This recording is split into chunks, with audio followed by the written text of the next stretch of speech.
दोस्तों, आप लोग कैसे हैं? आशा करता हूँ कि आप लोग अच्छे होंगे। आज बात करेंगे डीआरडीओ अप्रेंटिस 2024 का वैकेंसी निकल के आ चुका है। इसी के बारे में साझा जानकारी आपको इस वीडियो में विस्तार से बताएंगे। तो बनते हैं इस वीडियो में डीआरडीओ अप्रेंटिस रिक्वायरमेंट 2024 यानी कि defence research and development organisation DRDO के तरफ से एक नई भर्ती को लेकर नोटिफिकेशन जारी किया गया है। इस नोटिफिकेशन के तहत अप्रेंटिस के अलग अलग प्रकार के पदों पर भर्ती निकाली गई है।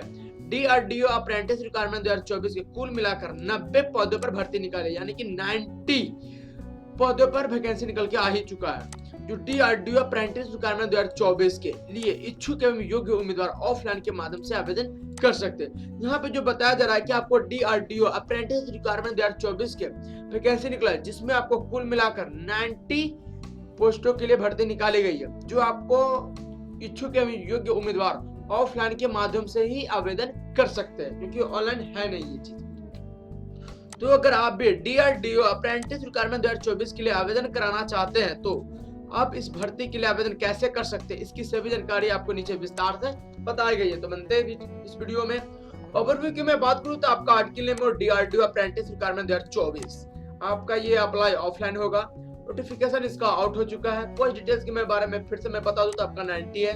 अप्लाई मोड आपका ऑफलाइन रहेगा। स्टार्ट जो ऑनलाइन जो अप्लाई है वो 21 फरवरी 2024 से स्टार्ट कर दिया गया है। इसका जो अप्लाई का जो लास्ट डेट है वो 7 मार्च 2024 तक इसका लास्ट डेट है। अप्लाई मोड आपका ऑफलाइन रहेगा। इसका फॉर्म में अभी मैं विस्तार से बताते चलता हूँ इस वीडियो में। पोस्ट डिटेल्स की मैं बात करूँ डीआरडीओ पोस्ट डिटेल्स के बारे में तो ग्रेजुएट अप्रेंटिस के लिए आपका 15 पोस्ट निकल के आ चुका है। टेक्नीशियन डिप्लोमा अप्रेंटिस के लिए आपका 10 पोस्ट निकल के आ चुका है और ट्रेड आईटीआई अप्रेंटिस के लिए आपका 65 पोस्ट निकल के आ चुका है, यानी कि टोटल पोस्ट आपका 90 पोस्ट निकल के आ चुका है। इसकी एप्लीकेशन फी के बारे में बात करते हैं तो कैटेगरी वाइज यहाँ पे दे दिया और यहाँ पे एप्लीकेशन फी वगैरह यहाँ पे दे दिया। तो जनरल या ओबीसी कैटेगरी हो 1 भी रुपये भुगतान नहीं करने पड़ेंगे, या एससी एसटी हो 1 भी रुपये भुगतान नहीं करने पड़ेंगे। ये पेमेंट जो मोड आपका ऑफलाइन रहेगा, यानी कि आपका 1 भी रुपये भुगतान इसमें कराना नहीं पड़ेगा। उसके बाद मैं बात करूँ इसका एजुकेशन क्वालिफिकेशन का तो ग्रेजुएट अप्रेंटिस के लिए डिग्री इन मेडिकल इंजीनियरिंग होनी चाहिए।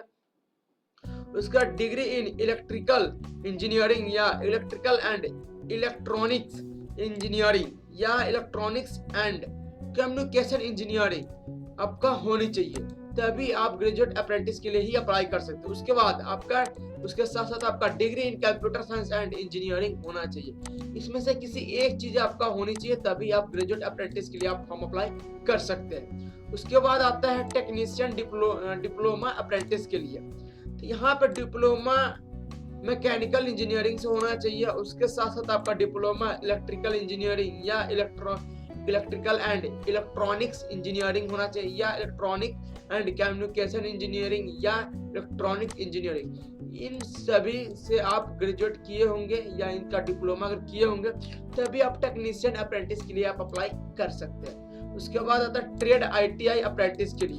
तो आपका किस ट्रेड से होना चाहिए, तो आपका अगर आईटीआई फिटर से आप है या इलेक्ट्रिशियन से है या इलेक्ट्रॉनिक मैकेनिक से है या टर्नर से है या सीओपीएस से है या मैकेनिस्ट से है, अगर इस कैटेगरी से अगर आप आईटीआई में है तो आप ट्रेड आईटीआई अप्रेंटिस के लिए अप्लाई कर सकते हैं। उसके बाद आता है डीआरडीओ अप्रेंटिस रिक्वायरमेंट 2024 आवेदन की प्रक्रिया। तो कैसे करना, तो इन पदों के लिए आवेदन ऑफलाइन के माध्यम से लिए जाएंगे। इन पदों के लिए आवेदन करने के लिए आपको सबसे पहले इसका आवेदन फॉर्म डाउनलोड करना होगा।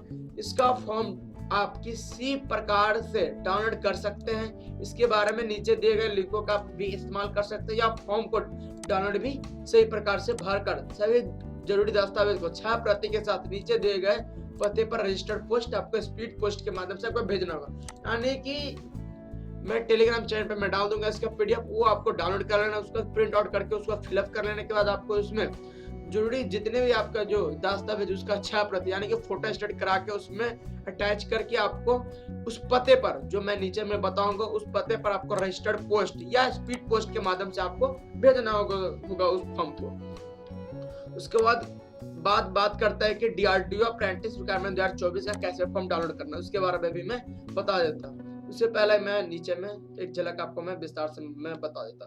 तो आपको इस प्रकार यहाँ पे आपको दिखेगा, यानी कि इसका नोटिफिकेशन मैं टेलीग्राम पे मैं डाल दूंगा, इस प्रकार आपको यहाँ पे डाउनलोड होगा। तो आपको नीचे आ जाना, नीचे आपको इस प्रकार आपका यहाँ पे फॉर्म दिखेगा, application form for apprenticeship training. यहाँ पे आपका एडवांस सिस्टम लैबोरेटरी, ये चीज यहाँ पे आपका ये फॉर्म आपका इस प्रकार आपको यहाँ पे देखने को मिलेगा। ये आपको फॉर्म फिलअप वगैरह आपको यहाँ पे कर लेना, नेम ऑफ द कैंडिडेट यहाँ पे अपना नाम डालना है, उसके बाद यहाँ पे आपको एक पिक्चर यहाँ पे अपलोड कर लेना है, यानी कि चिपका लेना है। उसके बाद आपका यहाँ पे जिसके लिए आप अप्लाई यहाँ पे कराना चाहते हैं उसके लिए आप यहाँ पे लिखना होगा, यानी कि ग्रेजुएट अप्रेंटिस के लिए या टेक्निकल अप्रेंटिस के लिए या ट्रेड अप्रेंटिस के लिए यहाँ पे आप यहाँ पे लिख सकते हैं। उसके बाद यहाँ पे डिसिप्लिन यहाँ पे लिख सकते हैं, जो है एज पर एडवाइसमेंट नंबर यहाँ पे वगैरह यहाँ पे होगा। उसके बाद देख सकते हैं यहाँ पे तो है ही ऑलरेडी। उसके बाद यहाँ पे दिखे NATS रजिस्ट्रेशन या एनरोलमेंट नंबर। अगर आपके पास बी या बीटेक एंड डिप्लोमा कैंडिडेट है तो आपको यहाँ पे नंबर आपको ये चीज होगा, NATS रजिस्ट्रेशन नंबर या एनरोलमेंट नंबर आपका होगा, तो ये यहाँ पे आपको डालना होगा। उसके बाद आपका जो अप्लीकेबल फॉर ITI कैंडिडेट है तो उनका भी रजिस्ट्रेशन नंबर होगा, उनका भी एनरोलमेंट नंबर होगा। तो इन दोनों में से किसी एक को आपको यहाँ पे लिख लेना है।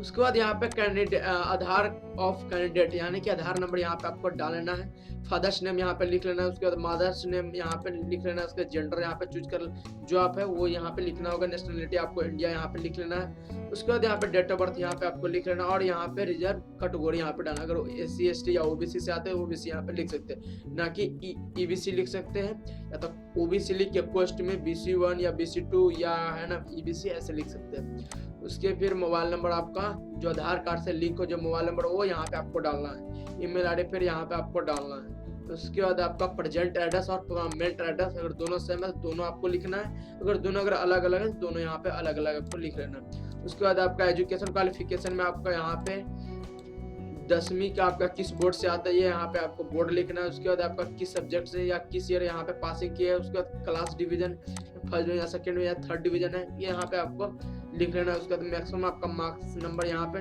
डालना। उसके बाद आपका मार्क्स सेक्रेट यहाँ पे डालना। उसके बाद यहाँ पे परसेंटेज आपको यहाँ पे डालना। उसके बाद यहाँ पे IIT या डिप्लोमा या बीटेक इंजीनियरिंग वगैरह आप अगर किए हुए हैं तो ये यहाँ पे आपको डालना है, किस यूनिवर्सिटी से किए हुए उसका सब्जेक्ट वगैरह यहाँ पे आपको डालना है। उसके बाद आपको यहाँ पे ईयर आपको यहाँ पे डालना है, किस ईयर में आप पास किए हैं। तो सारी जानकारी आपको इस प्रकार आपको यहाँ पे फिलअप कर लेना। उसके बाद आपको यहाँ पे सिग्नेचर वगैरह यहाँ को कर लेना है। उसके बाद यहाँ पे डेट आपको यहाँ पे मिलेगा, डेट यहाँ पे आपको डाल लेना है। इस प्रकार आपको सारा चीज को आधार कार्ड, ये आपका एजुकेशन क्वालिफिकेशन वगैरह, जातियावासी, ये सब आपको यहाँ पे अटैच कर लेना। उसके बाद आपको पते पर किस पते पर भेजना तो ये भी मैं बता देता हूँ। तो आपको इस प्रकार यहाँ पे पत्र मिलेगा, जो ऊपर में आना है आपको यहाँ पे पता दिखेगा, ये देख सकते हैं यहाँ पे पता ऊपर में यहाँ पे आप देख सकते हैं। इस पते पर आपको यहाँ पे भेजना पड़ेगा। तो इसका मैं PDF में टेलीग्राम चैनल पर मैं डाल दूंगा, वहां से आप लोग देख सकते हैं। अगर वीडियो अच्छा लगा हो तो लाइक सब्सक्राइब कमेंट से जरूर कर दीजिएगा और ज्यादा से ज्यादा शेयर कर दीजिए। जय हिंद, जय भारत।